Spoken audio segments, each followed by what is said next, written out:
I got so much motherfucking design on right now.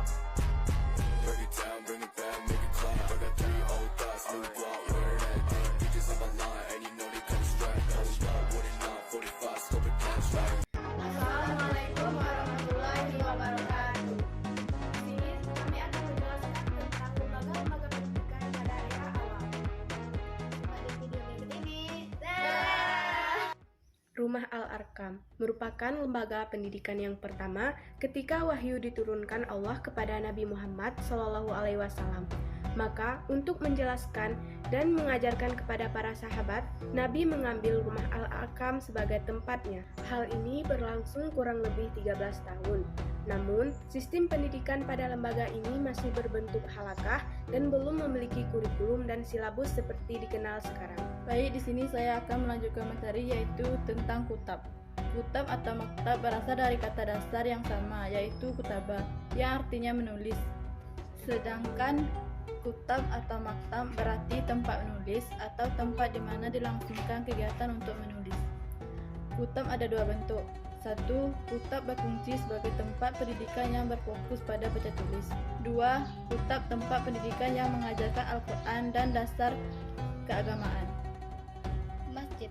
Kata masjid berasal dari bahasa Arab sajadah fil badi, yusajidu, mudaharu, masjid atau sarjan masdar, artinya tempat sujud. Dalam arti luas yaitu tempat salat dan bermunajat kepada Allah Sang Pencipta langit dan tempat merenung dan menata masa depan zikir. Proses yang mengantar masjid sebagai pusat dan pengetahuan adalah karena di masjid tempat awal pertama mempelajari ilmu agama yang baru lahir dan mengenal dasar-dasar hukum-hukum dan tujuannya. Masjid pertama dibangun adalah Masjid Quba, yaitu setelah salam hijrah ke Madinah. Karakteristik masjid berkembang menjadi 2 bentuk, yaitu masjid tempat salat Jumat atau jami dan masjid biasa. 4. Salon. Salon dalam bahasa Arab artinya sanggar seni. Menurut Hasan seorang ahli pendidik ilmu alumni Universitas Tadha, menyatakan salon ini telah berdiri masa Abbasiyah dengan nama Al-Salunat Al-Abadiyah, yaitu sanggar seni dan sastra. Dalam segi bentuk pelaksanaannya, salon masa Khulafaur Rasyidin sebagai ajang tempat membaur dengan rakyat untuk menyampaikan dakwah dan sarana diskusi terhadap berbagai permasalahan yang mereka hadapi.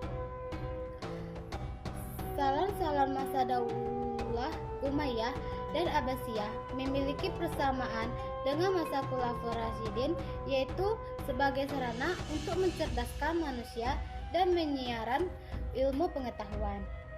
Madrasah. Madrasah merupakan sim dari kata darasa yang berarti belajar. Jadi, madrasah berarti tempat belajar bagi siswa atau mahasiswa umat Islam. Karenanya, istilah madrasah tidak hanya diartikan dalam arti sempit, tetapi juga bisa dimaknai rumah, istana, kutab, perpustakaan, surau, masjid, dan lain-lain. Madrasah sebagai salah satu institusi pendidikan Islam merupakan fondasi sekaligus prototipe dari kelanjutan sistem pendidikan Islam madrasah saat ini. Ahmad Syalabi menjelaskan bahwa transformasi masjid ke madrasah terjadi secara langsung karena disebabkan oleh konsekuensi logis dari semakin ramainya kegiatan masjid yang tidak hanya dalam kegiatan ibadah namun juga pendidikan, politik, dan sebagainya. Jadi, dapat kita simpulkan bahwa keberadaan lembaga pendidikan merupakan jawaban terhadap zaman, muncul, tumbuh, mengakar dari dalam masyarakat. Salah satunya adalah lembaga pendidikan Islam. Muncul setelah Allah memberikan amanah ke Rasulullah kepada Nabi Muhammad SAW di Gua Hira, ditandai dengan turunnya surat Al-Alaq ayat 1-5. Tuntunan wahyu pertama ini menghendaki manusia pada waktu itu harus melakukan proses pendidikan dan pembelajaran. Instruksi Allah tersebut dilaksanakan oleh Muhammad Rasulullah dengan mengumpulkan para sahabatnya di rumah Al-Arkam bin Arkam sekaligus langsung bertindak sebagai mudaris atau guru. Maka berlangsunglah institusi lembaga pendidikan Islam pertama dalam Islam.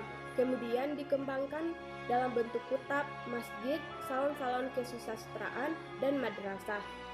Perkembangan tersebut berjalan sesuai dengan peran aktif masyarakat dan pemerintah serta tokoh-tokoh ulama pada waktu itu, sehingga perjalanan sejarah institusi lembaga pendidikan Islam tersebut tepat mustakhir tinta emas dalam perkembangan ilmu dan melahirkan tokoh-tokoh intelektual Islam yang mengagumkan dunia.